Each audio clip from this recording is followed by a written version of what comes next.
Let's get into this. ABC News. Us today. It was about the money. Two witnesses taking the stand talking about just that in the sex trafficking and racketeering conspiracy trial against Sean Diddy Combs. A hotel employee testifying under immunity telling the jury Combs gave him over $100,000 cash for the 2016 surveillance footage that shows the hip hop mogul attacking then girlfriend Cassie Ventura inside a Los Angeles hotel. Eddie Garcia saying Combs asked me if I knew who he was and said that something like this could ruin him. After Garcia got the money, he says Combs told him to not make any big purchases. Now, let me say this real quick. When Diddy, according to Eddie Garcia's testimony, Diddy said a couple times through KK and just directly to Eddie, footage like this getting out could ruin me. But if you saw how that man beat that woman, he was already ruined. He just didn't want anybody else to find out about it. If you treat a human being the way he treated that human being, you already ruined, honey. You just trying to keep it a secret that you ruined. We also heard from Combs' former chief financial officer who explained his business.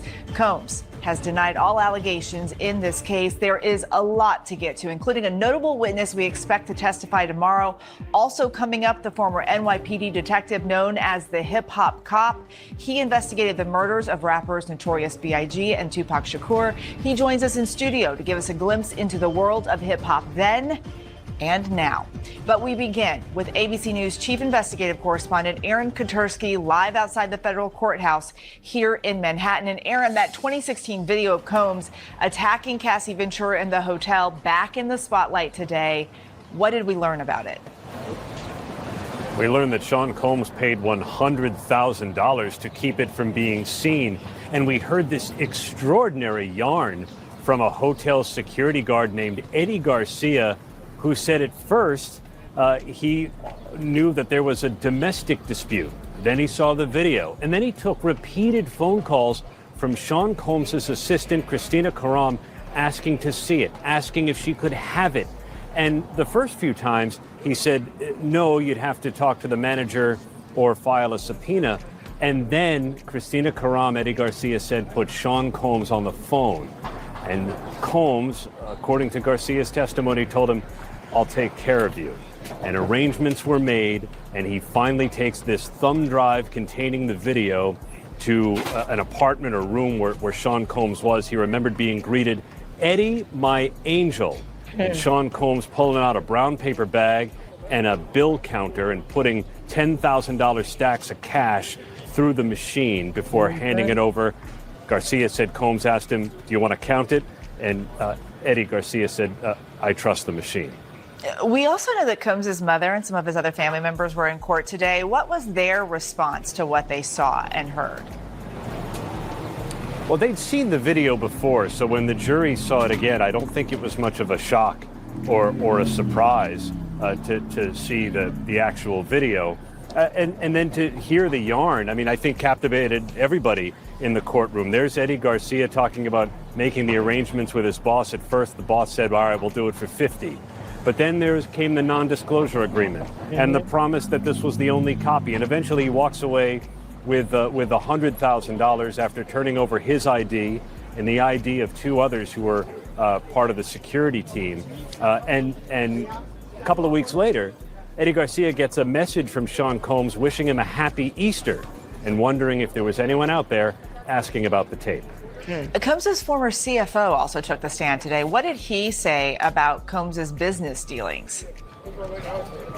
Derek Ferguson was called by federal prosecutors, I think, to help walk them through all of the money that Sean Combs had at his disposal, and then how some of it worked, including how they handled cash, like, say, $100,000 to pay for video, and how they handled reimbursements on corporate credit cards. Because remember, Eva, a number of assistants testified they would buy supplies for the freak-offs with their corporate card and then get reimbursed.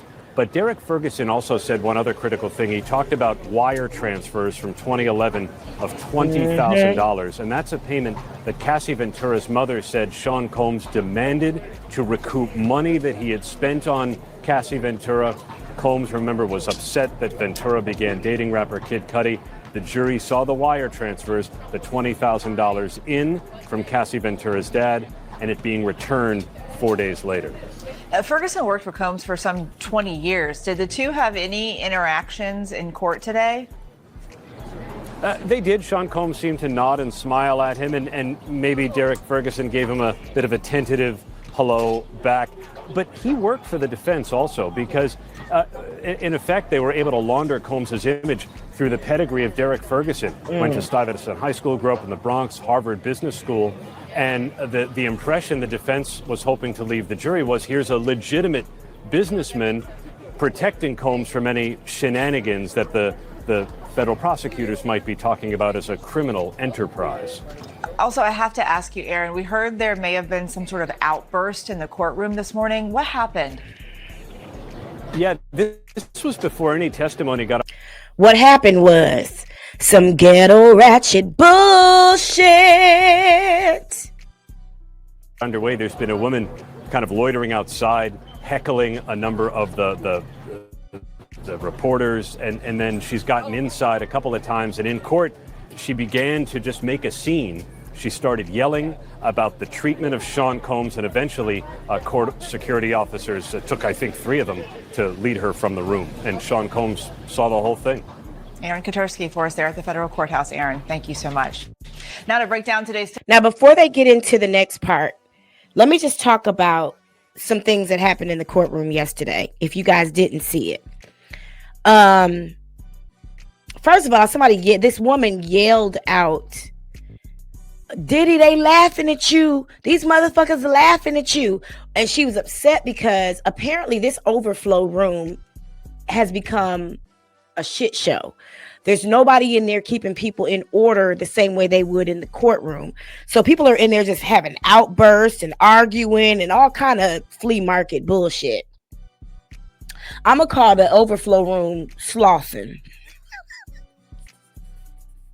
The Slauson flea market. Shout out to Slauson Avenue. But I'm sorry, I haven't been to the Slauson flea market since the 80s for a reason. Okay. So she got carried out. The judge asked her to leave, and I think it was three bailiffs escorted her out. Now here's something else that hasn't been mentioned yet. Just like I was talking about how I believe that the fake news that's coming out is from Diddy's camp and this channel that suddenly sprung up all of a sudden. I do believe it's one of his enterprises. It just so happened that the video that showed Mia's identity hit the internet the night before the defense used it in their cross-examination. That's not an accident. So now, if you know what Mia looks like, you know who Mia is, but even worse, there is someone who'd been frequenting the trial in the courtroom.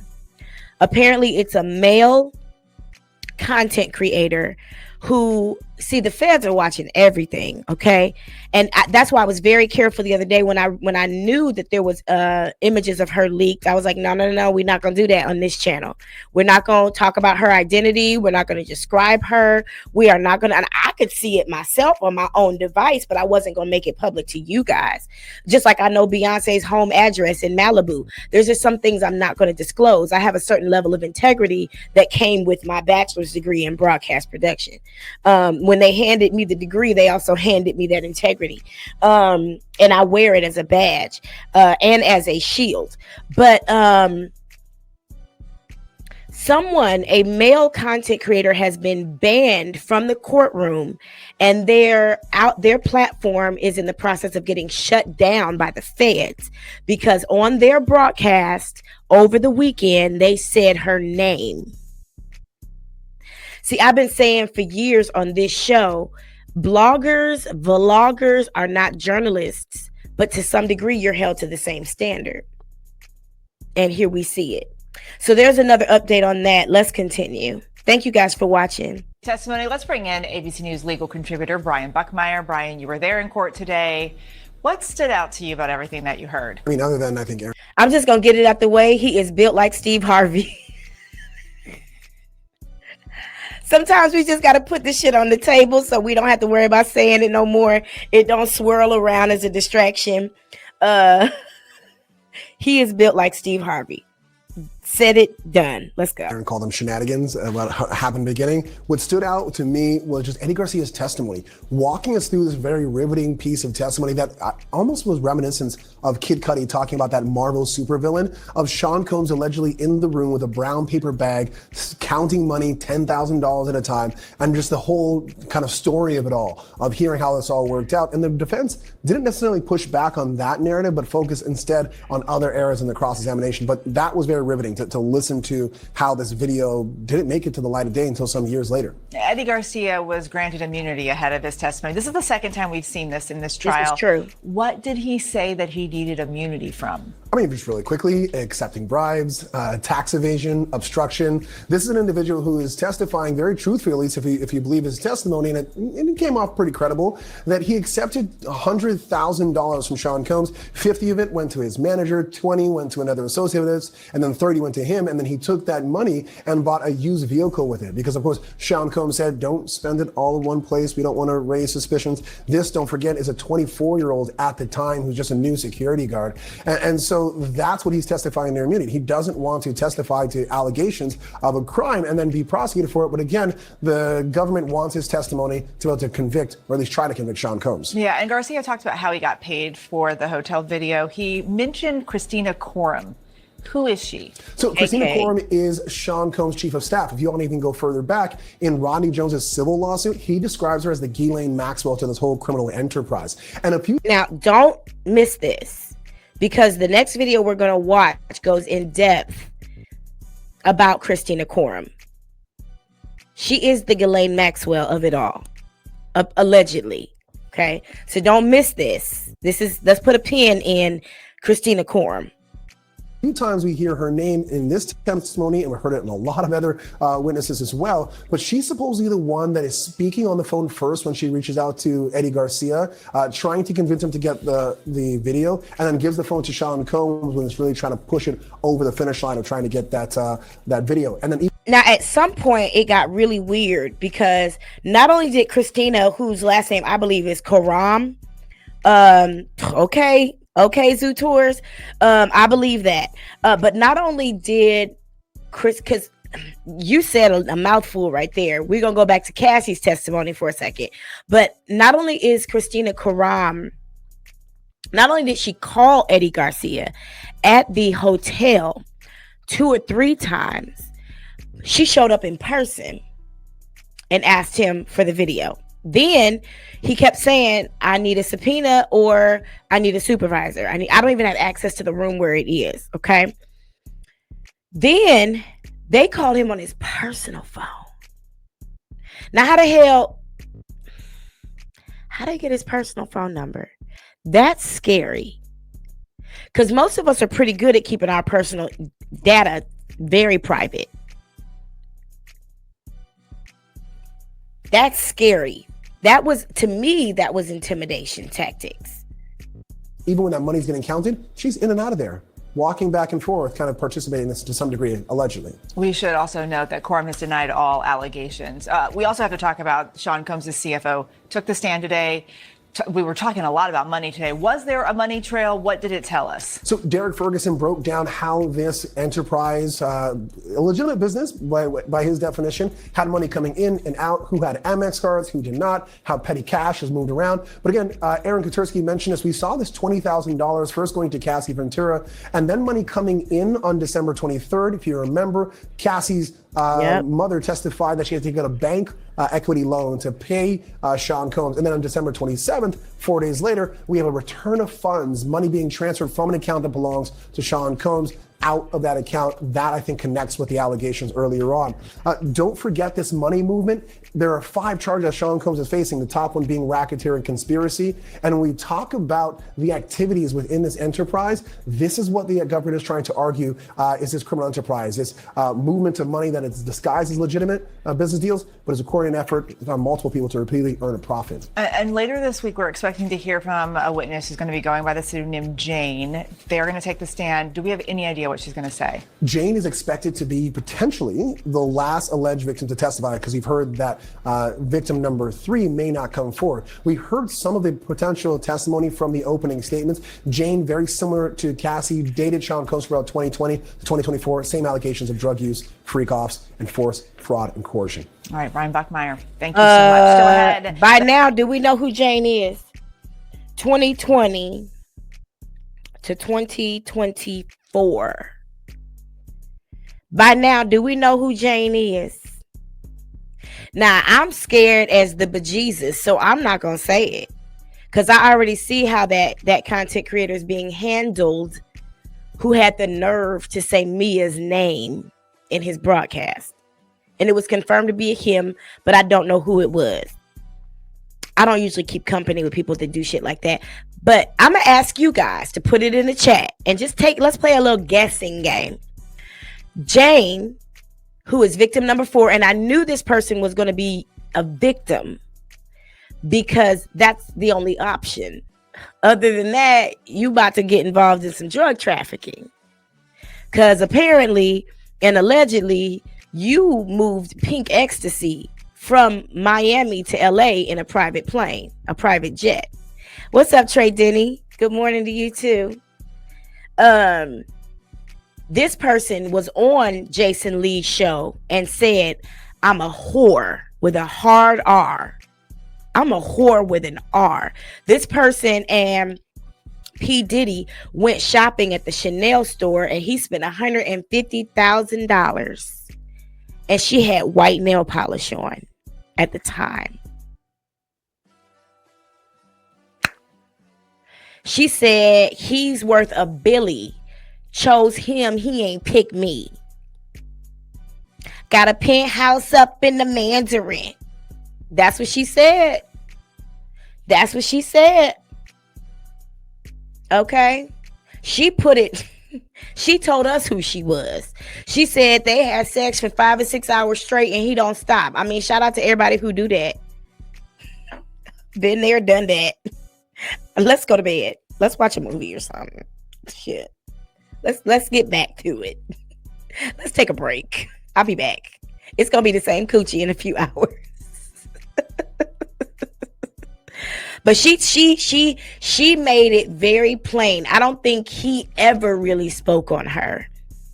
But she was at the award show when Diddy was calling Cassie his ride or die, the one who was with him during the darkest times. And she had a sign up that was like, congratulations, Poppy. And her friend was looking at her. Her friend JT was looking at her like, bitch, you stupid. This man is literally shouting out another woman right now, and you holding up a sign talking about congratulations, Poppy. I think at one point she was getting $500,000 a month from him, and then he decided to drop her down to $250,000, and everybody was like, you crazy to be mad at that. I'd still take that $250,000. And I was like, she doing something for that $250,000, because this is a businessman. Okay. So feel free to put in the comments who you guess this Jane is. I have a strong idea of who she is. And the thing is, if she chooses not to testify, then she's choosing to be a co-defendant. It's only 2 choices here. Only 2 choices here. Thank you, Carefree, for being like number 7. Shout out to you. Y'all go ahead and catch up with Carefree and like this live. Thank you so much to all of you. Let's shake the bushes for a minute. You ain't got to say nothing. You ain't got to tell your friends you did it. But please go ahead and do it. Okay? Let's continue. Good morning, Carefree. The hotel employee on the stand today telling the jury the lengths Sean Combs allegedly went to trying to get that infamous video of the music mogul assaulting Cassie Ventura. Also coming up, the so-called hip-hop cop takes us back to the 90s and inside one of the rap rivalries that has helped define hip-hop.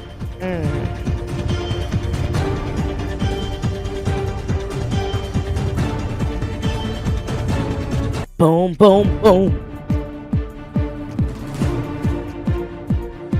They ain't playing with that music. Welcome back to ABC News Live. Another day of testimony in the Sean Diddy Combs trial. On the stand today, an employee at the Intercontinental Hotel and the former chief financial officer of Combs Enterprises. Time now to examine the key legal strategies that we saw playing out in court today. We have Brian Buckmeyer playing the defense, Bernardo Villalona playing prosecutor. Bernardo, we're going to start with you. We got to talk about that video, the 2016 hotel video. Today we learned how Combs allegedly was able to... Now, before they get into this conversation, I'm going to ask you guys to excuse a few things, okay? I need you to excuse the fact that they chose a woman who is poorly spoken, who's not well spoken, and chose a woman who does not have the best manners when it comes to a disagreeable conversation, okay? Please excuse her. Chew the meat and spit out the bones. Get it? What do you think of it all? Eva, today was pure bombshells. I mean, when I talk about riveting testimony, inside of that courtroom, you can hear a pin drop when Eddie Garcia was actually testifying.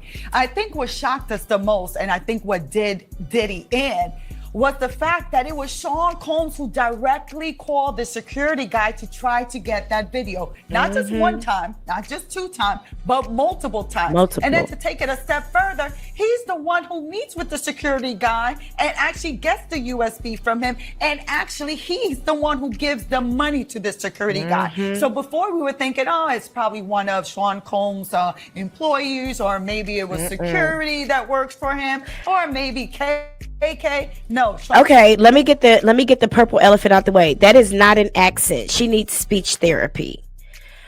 I'm old school broadcast. We took a class called diction and learned how to pronounce words and how to speak at Jackson State University. She needs speech therapy. That's not an accent. That is the need to learn how to use your tongue. She's probably got a very thick tongue. Shout out to her, but she doesn't know how to place it correctly to speak words. And as an English teacher, I see it every day. I got a kid right now I'm working with who has a hard time pronouncing some words, and we get through it together. Okay. She didn't have that Toastmasters. No, she didn't. She wasn't part of that group. No, she has not taken the courses or succeeded at them that would help her speak better. She speaks to this audience that like she's at a family reunion instead of like a broadcaster. And the way this man is looking at her,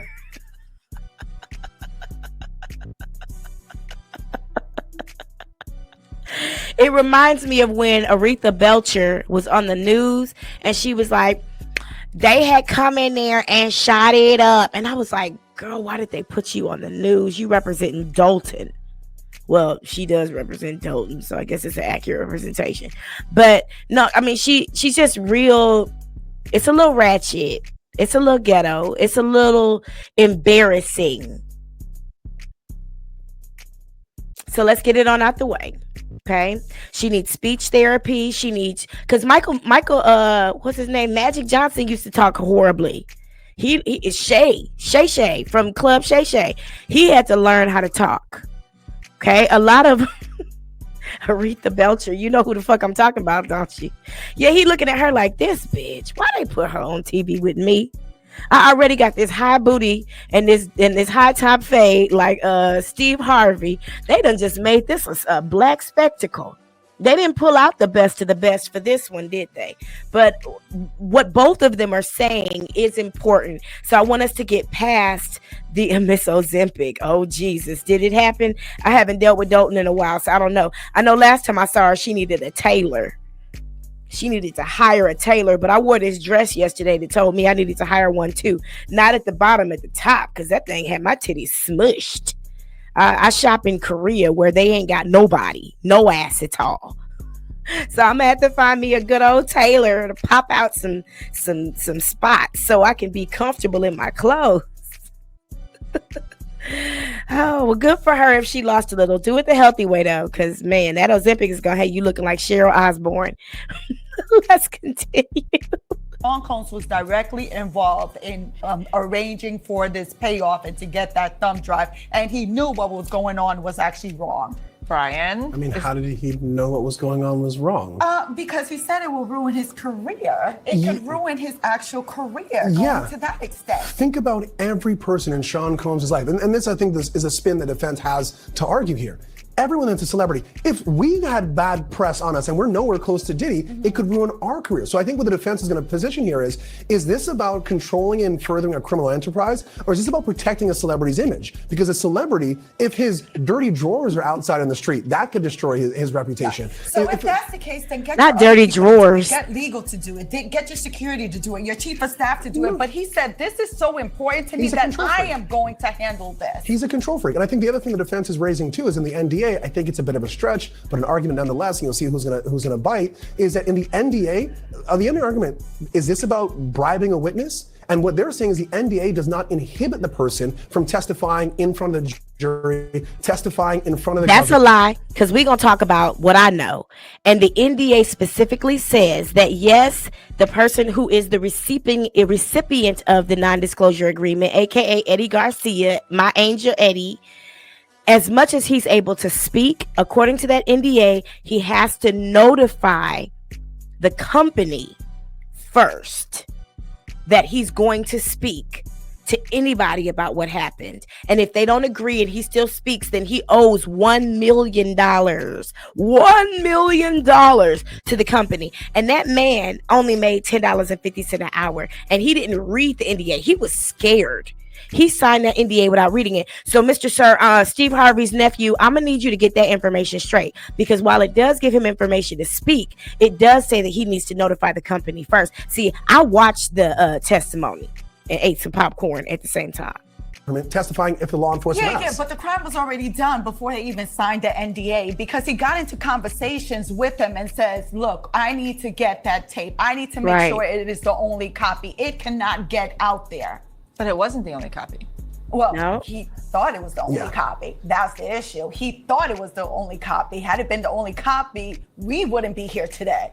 Okay, so one of the other points that the defense raised was that police didn't come to the hotel. That Garcia. No. Had CNN released that footage to the police when they got it, instead of sitting on it for 9 years, we wouldn't be here today. Let's be clear.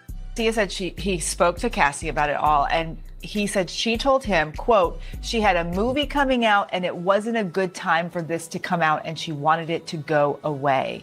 Bernarda, her not appearing to want to report this, does that factor at all in here? So it does factor into it, but remember, we had the testimony, the prosecution put on that expert, Dr. Hughes, to testify about why a person who's been a victim of domestic violence, been a victim of being beaten by their partner, why they wouldn't want to come forward and to cooperate, that it takes. And we don't even know. Let me share a little bit more information. While Eddie, my angel Garcia, was at the house or in the building, he was in a high rise where he met with Diddy.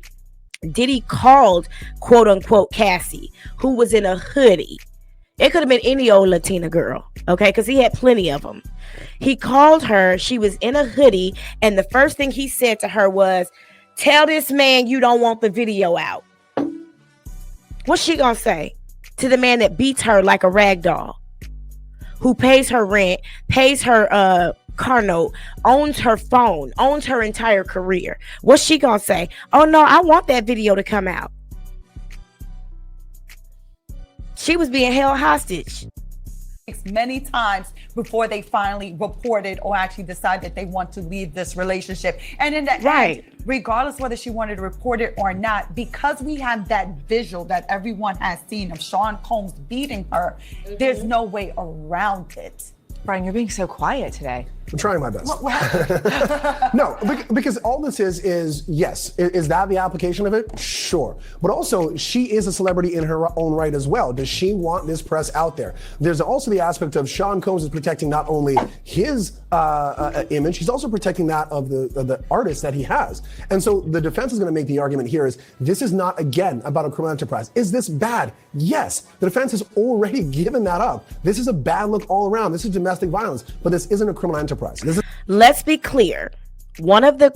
I keep having to say this on Instagram because the niggas on Instagram don't read. Excuse me.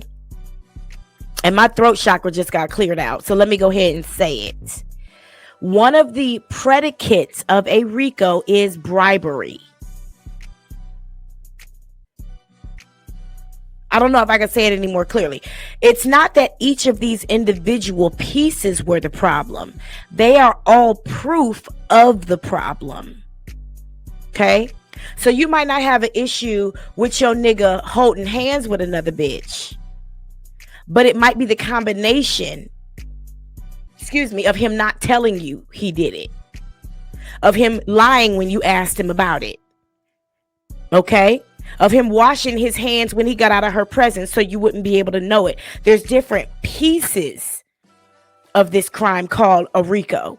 And I think it was on our first or second night of this trial, well, night for me, day for you, that we started looking at the details of what a RICO is. And we might have to go back and do it. I don't think you guys had that problem. It's the motherfuckers over at Instagram and Instagram threads. And I'm not broadcasting on Instagram right now. So that maybe that's why they're a little confused. At some point, we will go ahead and do a broadcast with Instagram and YouTube because we can. It's just there's a lot of moving parts to Instagram, and I just don't feel like dealing with it sometimes. But maybe I need to upload some of these clips to Instagram because a lot of people on Instagram are still saying like taking a shower after coming home late, right? Smelling like perfume. You know what I'm saying? All the shit, the receipts that you find with two dinners instead of one. Like both of y'all got 2 sets of fish and chips? For real? You drank 4 beers? You know, that sort of thing. Finding the condom in the car or whatever. There's pieces to the thing. Okay? So it's important, Steve Harvey, to understand that while that particular instance may not be the problem, while it is illegal, which is why Eddie hit him up, Garcia had to get immunity just to even speak, because he was gonna come before us and plead fifth. Okay, he was gonna give us straight 5s for every single question. So they gave him immunity, which compelled him to testify. But it may not. What's up? She's lit 420. It may not be this particular situation, but in order to prove a RICO, you have to prove 2 of 8 predicates. So far, they've proved the sex trafficking. They've proved the prostitution. They almost proved the arson, except the LAPD threw out the evidence. I mean, we're at number 3, and here we are at bribery. That's number 4. So let me just clear that up. Cheating and he finds you told the other woman, I love you, will do you. Okay. Okay. Thank you for the compliment. I received the love and light, baby, because love is the highest power. Thank you. I really received that, and I feel it too. Thank you so much for that. You don't know what kind of day I had, honey. See, it's nighttime here in South Korea. While it's 8:39 a.m. in New York, it's 9:39 p.m. So I've had a full work day and had to work through that stuff without catching a case, Jesus, because I live overseas. And one thing you don't do overseas is catch a case, okay? You take your pretty ass on home. And that's what I had to do. Okay, talk to one of my besties about it and keep it moving. But that's a conversation for another day. I appreciate the love and light. It was right on time. Thank you. And Lisa says, welcome, everyone. Thank you, Lisa. I appreciate you. So I believe that the reason why this man is wearing this red suit is because he's playing devil's advocate, and I get it. I get it. But we have to also know the facts of this case as we listen to him. This is why the jury is not allowed to watch anything related to this case, because this kind of nigga shit is out here. And I don't mean nigga as in he's black. I mean uneducated, misinformed shit, wherein you got somebody talking about, oh, this is an enterprise type shit. Well, KK made the phone call, and KK was in and out of the room, and a security guard was the one that brought him upstairs and handed him the bag. So I don't know, you tell me, but these are all also predicates of a RICO. And I might have to pull that definition up so we could talk about it. The male escorts are trafficking victims, not Cassie. Well, Cassie is a trafficking victim because she was compelled and coerced to participate in sex acts that she didn't want to. And she was taken to Turks and Caicos and Istanbul and Jamaica and the Bahamas and Key Largo and Miami and Las Vegas and LA. That's trafficking. She was moved from place to place, and there wasn't anywhere they went that there wasn't a freak off, or they didn't freak off, because to them, it wasn't a noun, it was a verb. They freaked off. To me, I mean, you talk about somebody peeing in your mouth and you being like, stop. And you being like, I want to leave this. I mean, you got to remember, Carefree, when that 2016 video actually took place, the Punisher was in the room.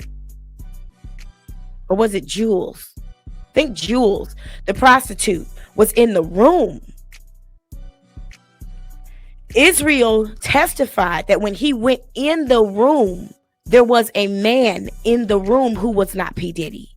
And the reason why she wanted to leave was because she didn't want to do this shit no more. And he wasn't allowing her to leave.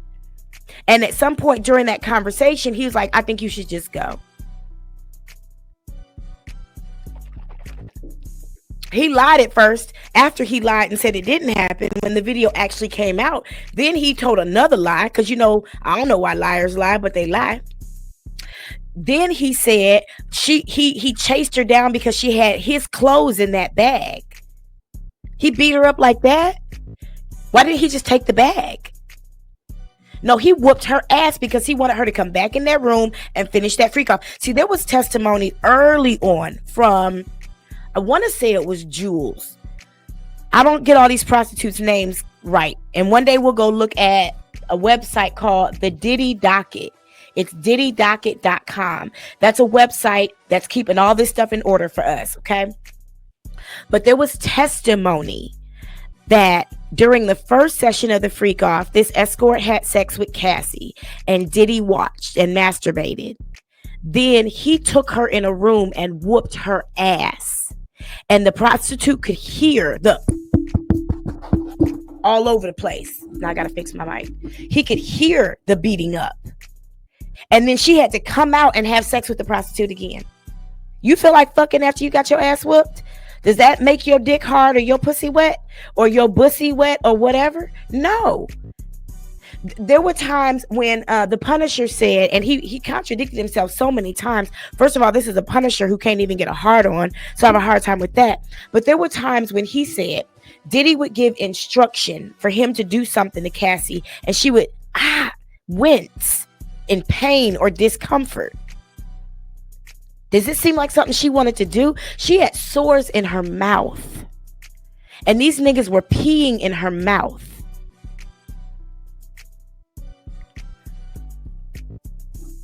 Yeah, she's definitely a sex trafficking victim. Absolutely. As much as the prostitutes. Now, where the enterprise comes in with the prostitutes is that when these flights were booked for the prostitutes, the airlines and stuff were being told by allegedly KK and Cassie and others that these were new employees for the company. So yeah, he definitely trafficked her. He moved her from place to place to have sex for his pleasure. Ultimately, he made these niggas come inside her so she could squeeze their nut onto his nipples and his dick and balls. Hopefully we laid enough into the show now. Oh no, it's still 8:45 a.m. in New York. I gotta be good. It's still morning time, so I gotta be a little good so that y'all can listen to this at the house. I'm sorry for what I said. Please forgive me. Y'all know I normally say what the fuck I want to say, but I also am aware that it is early in the morning. And this, I just want to make sure that you can listen to the show. I want to make sure that you're not in a mixed company where you have to turn things off. So I'm going to try to keep it a little PG as much as possible. But I am DELACREMEDELA, the God. So there are times when she says what the fuck she wants to say. Like that time right there. But yeah, I do believe that this devil's advocate is misinformed or misinforming. Yeah, you got it, Carefree. These particular details are very important. Very, very, very important. Very, very, very important. If she had sores in her mouth, where else do you think she had sores? This man made her have sex while she was on her period, which to some people feels amazing.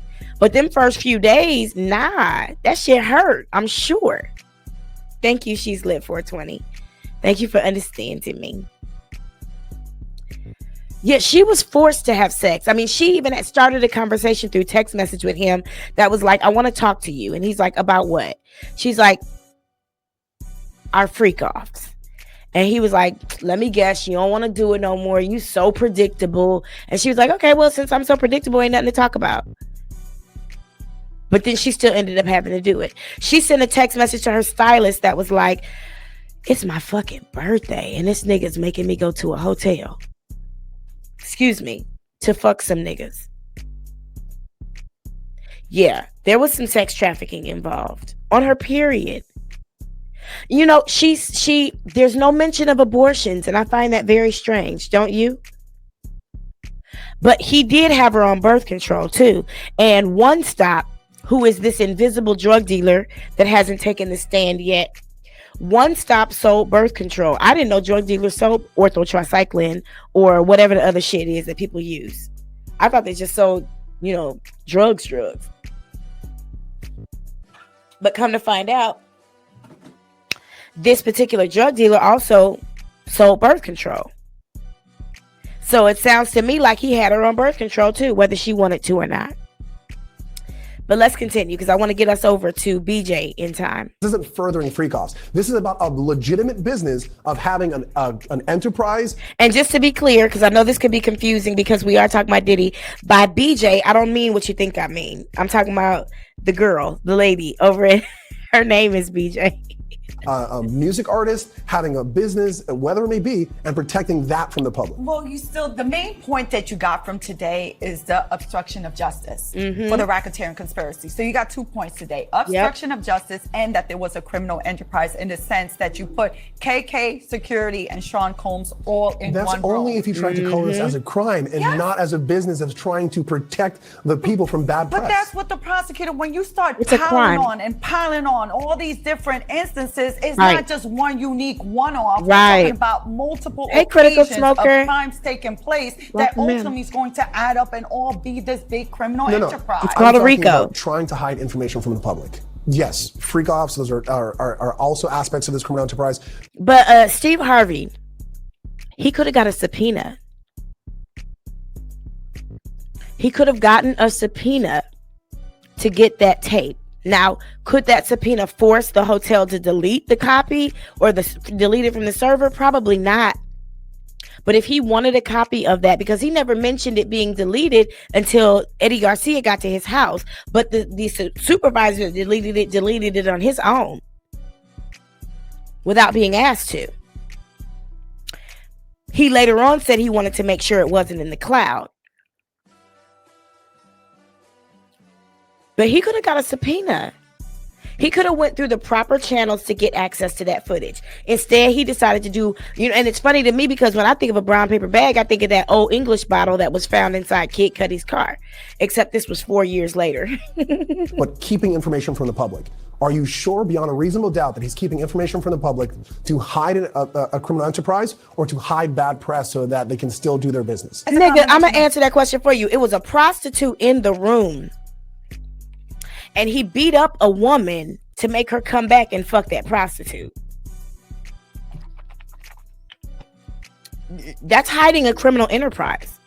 All of it. Okay, you need all of it. So, we'll have to wait and see how that all shakes out, right? But tomorrow we do know that we're going to have a forensic video expert who's going to take the stand. Yes.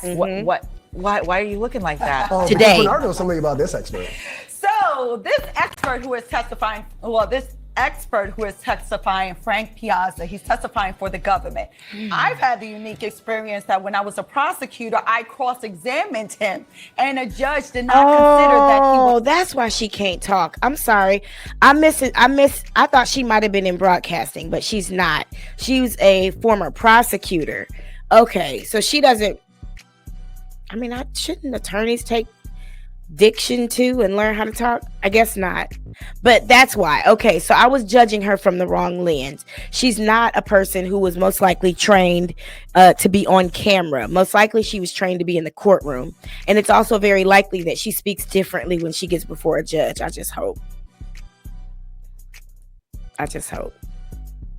was qualified to be an expert on the exact matter that he is testifying for the government tomorrow as an expert. So he has been questioned as to his abilities and his actual opinion. So we'll see where the defense goes in terms of cross-examining him, but he's not the prestigious expert that many people will think of him.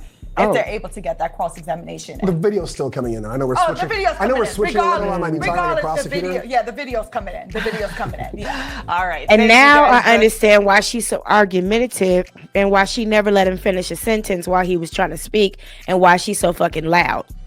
She's a prosecutor, former prosecutor. So she thinks she right waking up in the morning. I get it. Go ahead. So it's always fun talking to you too. I didn't Thank you catch so that much part for being when I here. watched this Coming before. up, the so-called hip-hop cop takes us inside one of the rap rivalries that define the music industry. What had happened? We're not going to go inside that conversation. You guys know I've taught you about the inverted pyramid when it comes to watching news.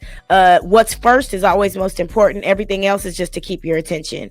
So we're going to skip over that, and we're going to go to the next video because we only have about 8 minutes before BJ comes up. And I want to make sure after her amazing music videos, she has some funny songs that she's written through AI. We don't have to watch that, but I want us to get in early enough that you guys get to see what happens between the prosecution and the defense with the judge before the jury comes in, just so you can see more of what's happening in this trial. Because I haven't allowed you guys to see that because I didn't think it was as important until a couple nights ago when you guys were asking me about why, where the judge is and all this motherfucking shit. How come he's letting Brian Steele run amok? Really, he wasn't. He was just trying to be polite. All these niggas play golf together, so they do have a diplomatic relationship. But let's skip forward.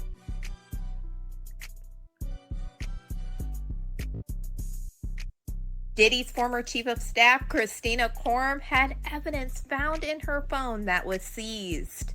Today, we heard the testimony from Eddie Garcia, who was a security guard at the Intercontinental Hotel, and he said that Christina Quorum and Diddy reached out to him multiple times to try to get possession of that video of Diddy beating Cassie Ventura, which he later claimed that him and his manager made this video disappear for Diddy, and they were paid $100,000. After his bombshell testimony, the government said, "I'm going to enter a stipulation into evidence." During a search at the Miami airport, law enforcement seized 2 cell phones from Christina Quorum, and they are talking about when they rolled up on Diddy trying to get on his private jet when they were raiding the house in Miami and in LA. So let me correct something, because I was upset because I was like, they let this nigga leave the country and then they raided his house. No, they actually let him go all the way to the airport, and then they stopped him, and everything he had on his person got searched, including this pocket pimp Christina Quorum.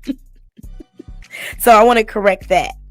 And after re-looking at all of those photos, I was able to confirm Christina Quorum was with Diddy this day, and this is when they took both of her cell phones from her. Weirdly enough, this is the very last time that we would publicly see Christina Quorum with Diddy, and before she would go ghost, deleting all of her social media accounts, even her LinkedIn. Now, the government is saying that there was evidence in one of these cell phones. There was 24 contacts, including one for Eddie My Angel. Eddie Garcia, the security security guard just had testified that Diddy kept calling him Eddie My Angel after he got the video for Diddy. And they were also able to confirm that it was Eddie's cell phone number that was attached to this name in this phone. How And they if you get it, remember, though? in his testimony, he said Christina Korm even called his personal number to try to get him to get this video. And there was another contact that said Eddie My Angel, friend, Intercontinental. There was also a photo of the IDs on Christina Korm's device. In Eddie's testimony, he said that Diddy made them hand over their IDs before they signed the NDAs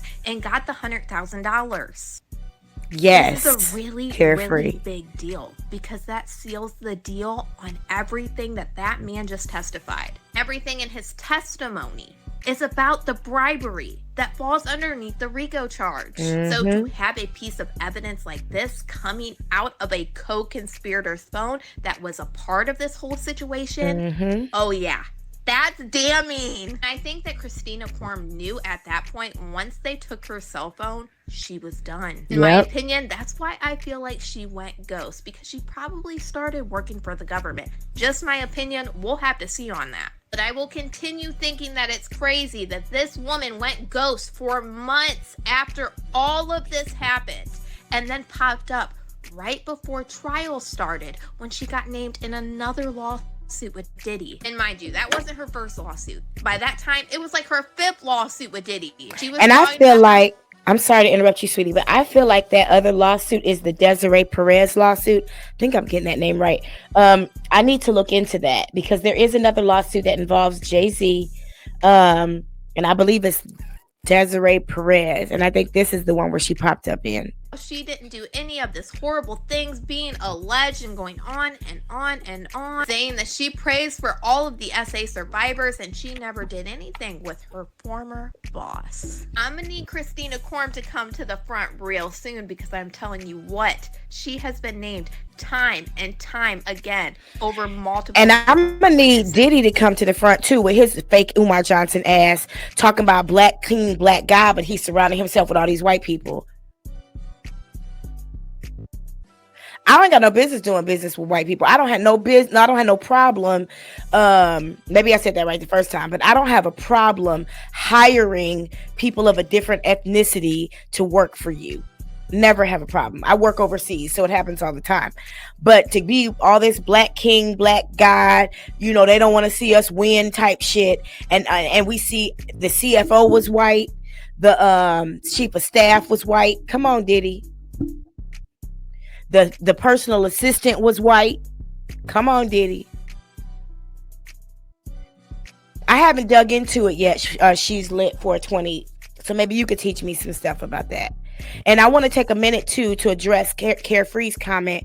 I want to mention that yes, drug trafficking amounts were found at his houses, also at the hotel he was staying at in New York when he got arrested, and the DEA has not been called in yet. So I find that very strange. Very, in the words of Usher, very curious.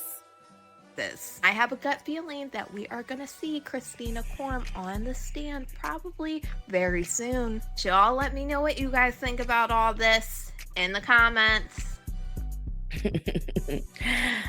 This is going to automatically jump over to BJ, but if she hasn't started yet, which I don't think she has, I'm going to go forward to this other video I wanted to watch. It might give us a little breather from this Diddy shit for a second.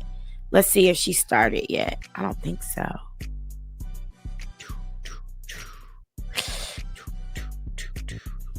I don't think so. Let me skip past this video. Give me 1 second. Give me 1 second.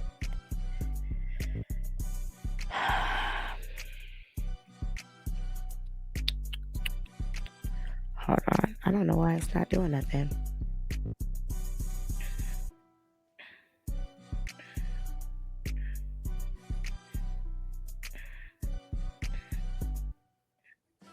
Hold on. Just bear with me for a second. Enjoy the music.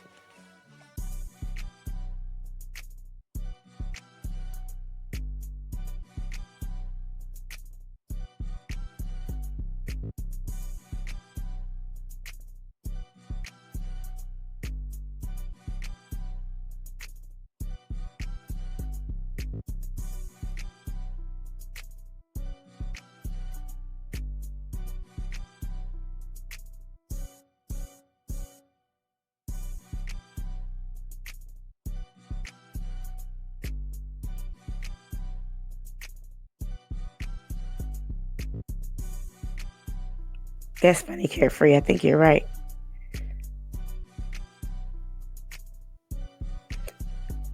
No, she hasn't started her live yet. So we're going to jump forward, and I'm going to give you a little bit of a preface into what we're talking about in the next video. It's not necessarily P. Diddy, but it is music industry related. It is rap beef related, and it is niggas being censored because they won't play the game related. Kind of a little bit about what Suge Knight talked about. Give me 1 second. Let me get it up.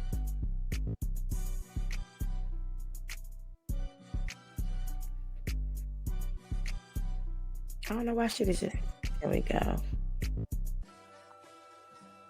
Allowing this plague to continue. Dusty. Yup. This plague.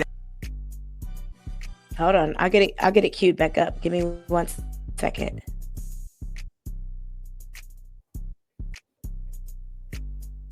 I just want to get it right on the screen. Hold on. That is ruining hip hop. It don't make no sense. Sloppy. Uh-huh. I am sick and tired of people allowing this plague to continue. Dusty. Yup. This plague that is ruining hip hop, it don't make no sense, people. Soft.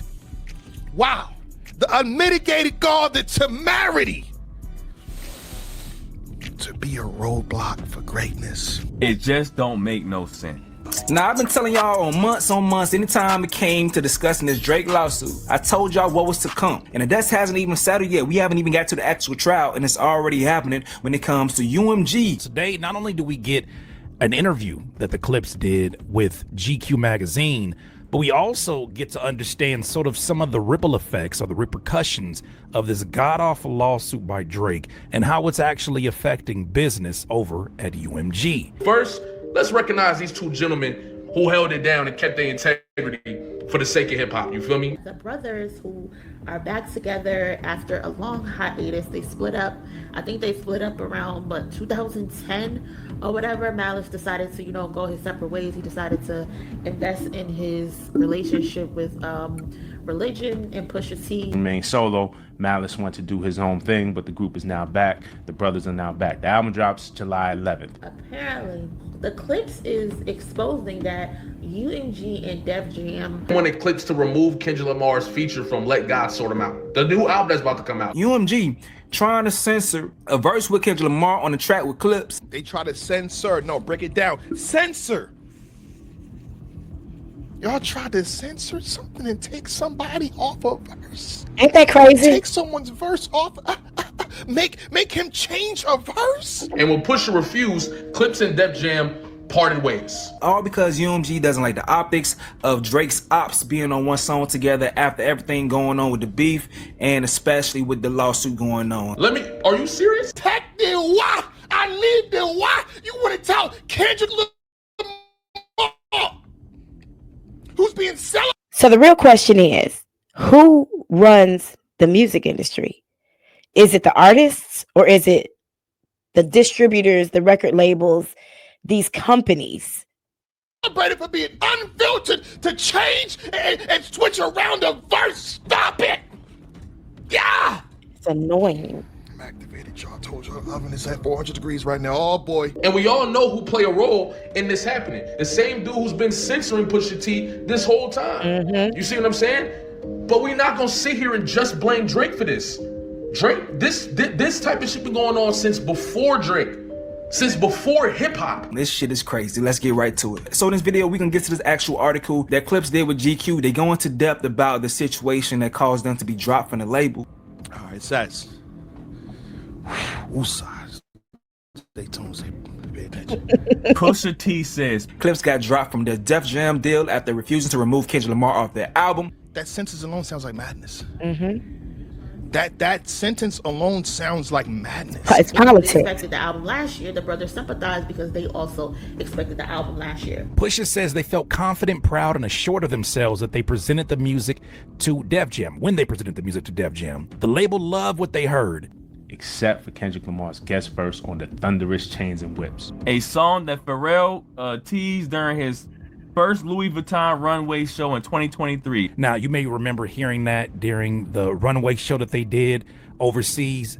It was an amazing clip that had folks like, yo, what's, no pun intended, what's coming up? What y'all got? Oh, y'all got a Kendrick verse? What y'all got? And the song Pusha says was first to come out of their sessions. Don't be fooled by Pusha's interviews appealing for one of the last guys first. Told y'all on Twitter jokes that he went to a GNX tour date to physically walk Kendrick into the nearest studio. So K-Dot been turned in this verse. This is not Kendrick been turned this verse in.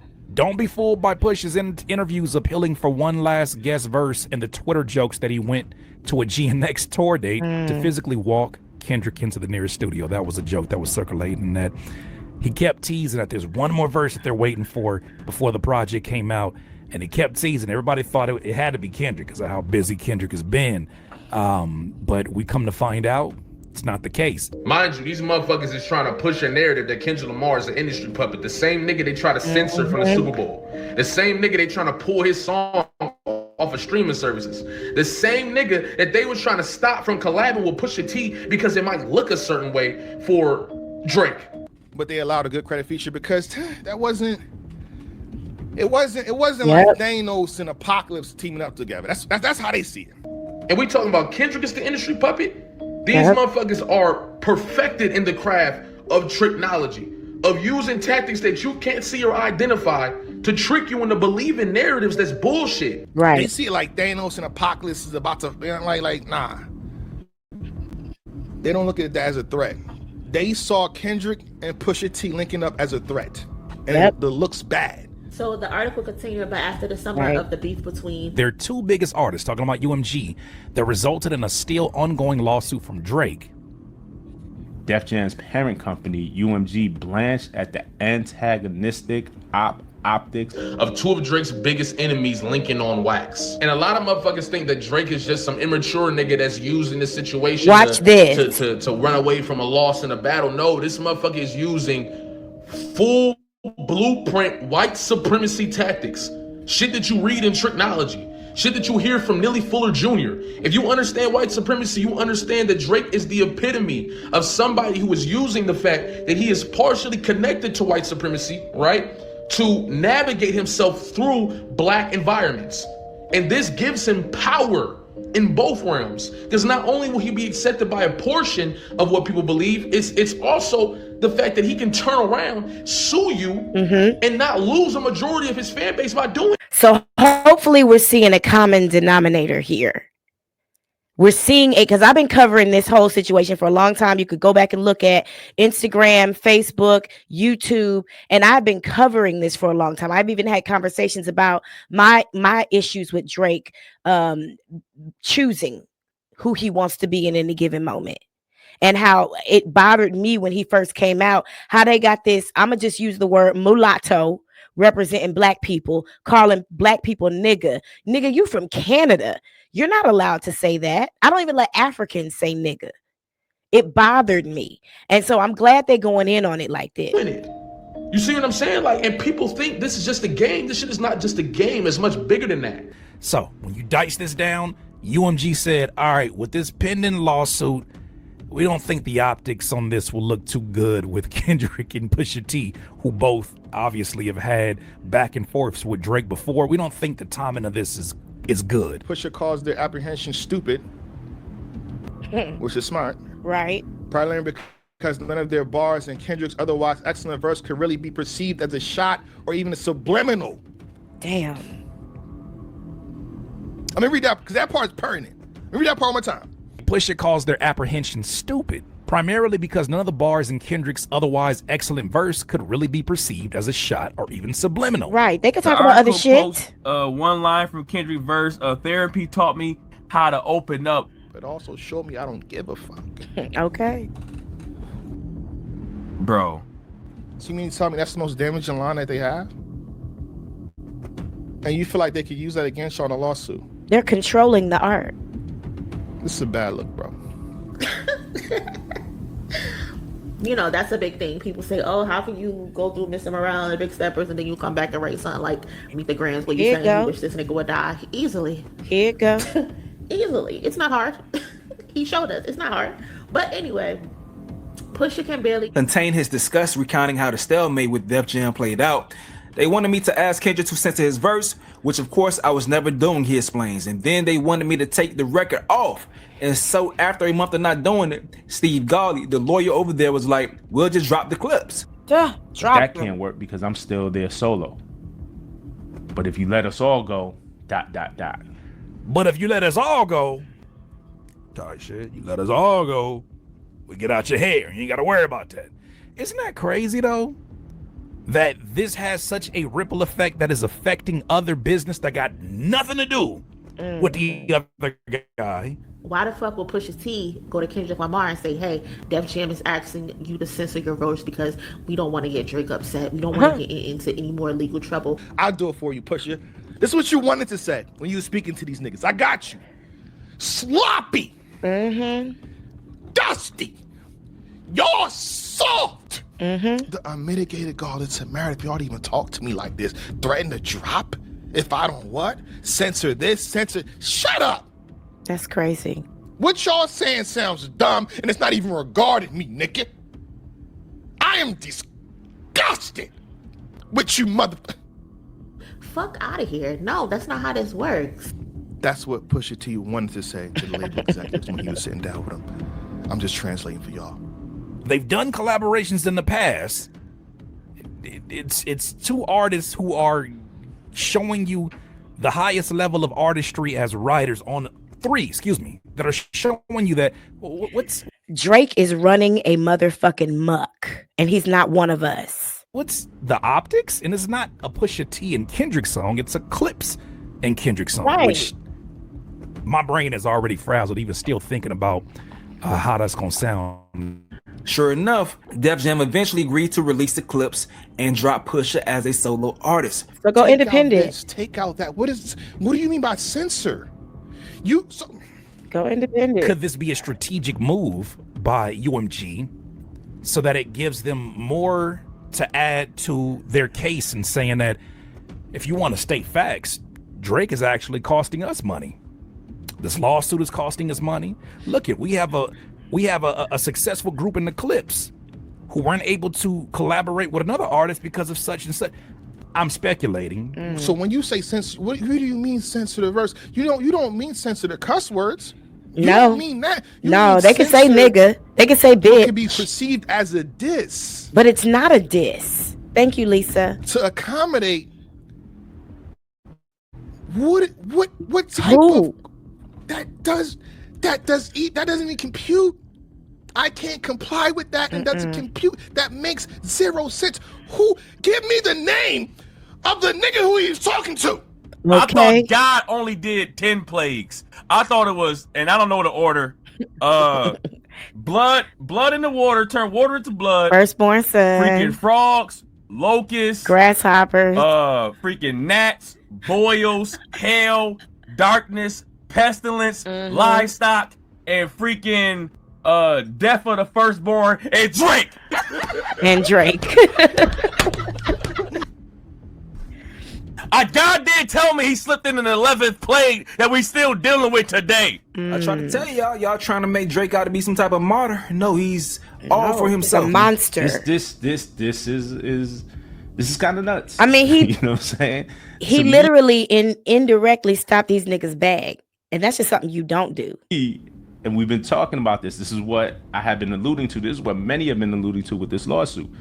This is the danger of the Drake UMG lawsuit. What's really going on is Drake didn't want to allow Kendrick to give Pusha any that type of power, that type of attention, that type of audience. Right. You see what I'm saying? Especially now where Kendrick's at.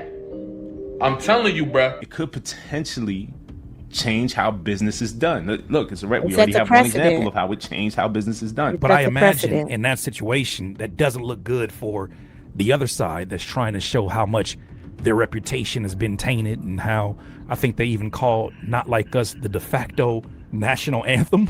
I also think the business needs to be revolutionized maybe in other ways than this. But more importantly than that, changes how the art is released. Yep. Changes how the art is released. Labels are now, UMG is now scared.